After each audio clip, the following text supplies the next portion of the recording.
Welcome to episode 29 of the Loane Hockey Podcast, where today we're going to be talking about one of the most special players of all time. And he has been a leader on the Chicago Blackhawks team for a very long time, played the whole career with the Blackhawks as well, won 3 Stanley Cups there. And that is Jonathan Toews, the captain. And he was drafted back in 2006, third overall by the team as well, out of North Dakota. And previously spent some time shot at some St. Mary's and some other programs as well. But really, when you look at the depth of Toews' game, and ever since he was coming up through junior, and you see him and how well he was playing at international tournaments, and how well he was playing not only in international stages, but junior, and then through the college ranks, and evolving his game into the NHL, and how complete of a player he was. Sometimes it often gets underestimated, and he's so underestimated for such a long time, especially looking at the data, looking back at the data now when you see all the numbers, his expected goals numbers, his ability to generate playmaking, his goal scoring, obviously more well renowned as a playmaker compared to a goal scorer, given his center ability, and centers are more typically, especially during the 2010s to 2020 era, around that time frame, but more so in the 2010s to around 2015, where centers were more well renowned as playmakers and pass first guys. Versus now you can have centers who can actually be your top tier goal scorers. And obviously for Toews at the time, he was so good at being able to generate offense as a playmaker. He's so good at leading guys into space, so crisp on his passes. And one of the things I always noticed about him was you always see the leadership in his on ice play, but especially with his passing, which is actually really interesting to study. Because when you see his passing, you see how he leads guys into space. You see how he plays fluidly with the puck, how he manages the puck, and his puck management with fluidity, and how well he's able to crisply send accurate passes to teammates, and how well he's able to do a lot of other things. So first and foremost, being able to provide a lead pass is an example of that type of on ice leadership, where he's able to lead guys into space and allow his teammates to be better in those situations. So that was really interesting when studying the small details within his game. And you notice that a lot off line rush and inside offensive zone entry, and mainly in the space inside the offensive zone, where it's just above the top of the circle. So around that space, he's really good at kicking pucks wide and leading guys into space. And with Tays, what's really noticeable too is obviously he's a complete center. His expected goals numbers were dominant for his time. He was really good at being able to generate sustained offense and being able to generate sustained offense for his team when he was on the ice. And he could play with so many different players too. That was the other thing about him, was how well he could adapt to many different players over the years. And yet there were times where different players would come in, and like Andrew Shaw is a really good example of that, where Andrew Shaw became a top line staple. I believe it was Marion House on the other side as well, where that line they combine for a lot of different trios and playmaking elements and a lot of different involvement within each of their games individually. But how Tays is able to adapt to new players and how he's able to adapt to new players over time, especially during the cup runs, was really intriguing to watch. And he does such a good job of it. He adapted so well, so seamlessly to be able to adapt to those players, make those players better. And so almost like a Sidney Crosby, Connor McDavid, I would say Alex Ovechkin too, but that's arguable. And then Austin Matthews like effect, where you have players who can adapt to any player in their line. It doesn't matter who it is, and they can find a way to make them better. And it's really rare quality to have, because especially as an elite player in the NHL for his time, where Tays was able to adapt and be so consistent in all areas of the ice. Being able to maintain that own consistency within his own game was actually really interesting to watch over the years as well, with how well he was able to understand how to continue to get better individually as well. And another thing when talking about Taves, though, is the consistency of his puck support and staying above pucks inside D zone and swinging under. This could be in rush sequences as well, but I noticed it a lot inside his defensive zone habits, where he was a big threat and he was really active staying above pucks, especially around the net area, around the crease. Being able to be involved there allowed him to translate to other areas. So he was able to gather a little bit more seamlessness in terms of how he's able to adapt and how he could stay above pucks so easily because he understood the elements that went into timing, route timing, swinging under, the ability to use shoulder checks, vision. So a lot of different elements that are so basic for any player to incorporate.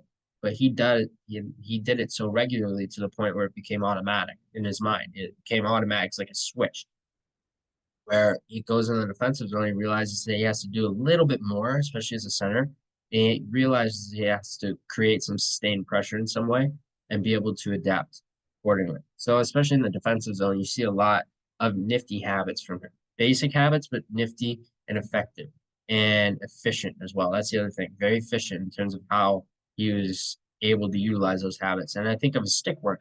Think of how well he competed not only in ozone net front battles, but D-zone net front battles, staying above pucks, making sure that guys don't get easy access, being a gnat to play against, being a guy who's always active with the stick. It could be stick positioning or just tying up the opponent's stick so that way he can mitigate their effectiveness with the puck or without the puck, whatever it may be in those circumstances. So when you look at the makeup of his defensive habits and you combine his skating, well, his skating is different. It's a little bit more of a subjective standpoint per se. But when I look at specifically his stick work, his positioning, route timing, swinging underneath pucks, ability to stay engaged, ability to stay in small area support, supporting the defenseman to be able to create those little triangular sequences if necessary. And being so consistent positionally is so underrated. And there's a lot of players who can maintain positioning.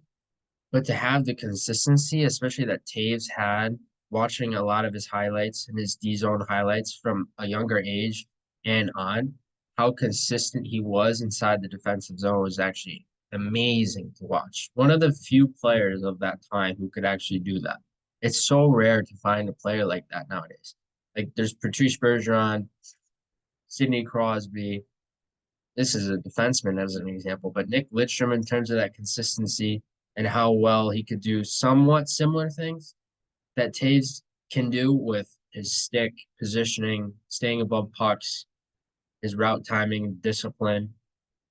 Obviously, very different players given the positions, and obviously Nick Lidstrom was Norris Trophy winner and what Stanley Cup winner multiple times, I believe 4 times, and then left shot D and Toews was center. Point being is that Toews was so effective in those elements with the consistency. Automatically he gets respected more for the consistency side of anything else. Might not be the flashiest player, but he's consistent. He shuts guys down consistently. That's the one thing I've noticed about his game that was so unique to watch over the years, especially growing up in Chicago, being a Hawks fan growing up. Really, you really learn to appreciate those type of players because you think of Patrick Kane, you're like, he was a really good player and he's been a really good player, but he didn't have that type of consistency that Taves had. There were very few players, if not any, on any of those Hawks teams who were as consistent as him. And players would come and go, obviously, so that would make things a little bit different. But he was there for every cup run too. And I find it so fascinating how a player of that caliber can still be so consistent at the same time. It's an interesting thing to look at. And then I look at his offensive zone play. And one of the things that really stood out over the years in watching him and doing deep dives on him and really understanding his game is net front offensive battling. When I think of players who battle at the net front, especially on those Hawks teams in the past, you could think of like a Christopher Sieg or an Andrew Shaw or Brian Bickle or I'm trying to think of some other good examples. Like some of your role-ish players, like Dave Bolin, Andrew Desjardins, Ben Eager on the 2010 team. Like there's some guys there that can fit that mold in a sense who can battle at the net front.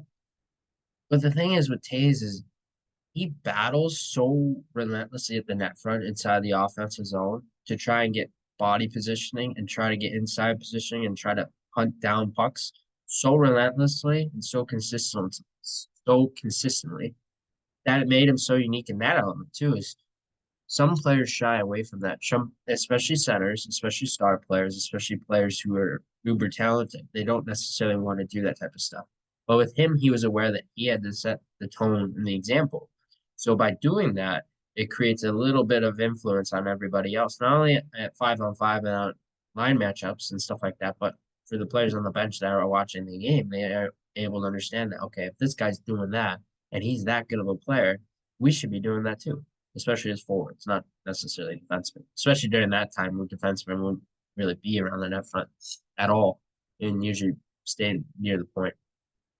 But example being was that Toews, how he battled, how he would try to get stick positioning and try to leverage his stick to get inside play, and how he leveraged his ability to use his hockey sense of timing to be able to tip pucks, to be able to use body position to shift positioning in the slot area, whatever it may be. He could do a lot of versatile ways of trying to engage himself at the net front. And that was one of the intriguing elements of his game in terms of battles and how competitive he was. And then you look at how well he could extend possession sequences. And one of the things I really noticed for him of his time too was his ability. And I remember there was a goal in the 2010 series, the first round series against Nashville, where there's a play coming around. I believe it's getting rimmed around, and he had to catch the puck at the half wall. So there's a defenseman coming on him. It was a one-on-one. Toews had to catch that puck at the half wall, on the strong side half wall. And then what he did, which was really intriguing to me, was he went body first. So he didn't go for the puck. He went body first, used a slight mohawk-ish style pivot, so that way he could protect himself from the contact. And then he went for the puck last. So he got body position first and then the puck last. Sometimes a lot of players make the mistake of thinking that they have to go puck first and then body position, which is actually not true.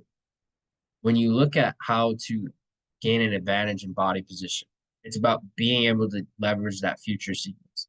But what Toews did in that scenario is he leveraged the body position element first, so that way he could set himself up for a better possession sequence afterwards. Once he got the puck and retrieved the puck, he was able to move out of pressure, move into space, wherever it may be. And then he passed up to Duncan Keith. I believe Duncan Keith got the goal off a slap shot from the point. But that's I mainly remember the half wall example. So I don't remember fully the play, but that's just a prime example. And he was really underrated when it comes to body position. And I think about how he could do that to extend possession sequences, low to high, coming off the corners, cut off down low sequences. He was really good at control and play down low and deep in the offensive zone.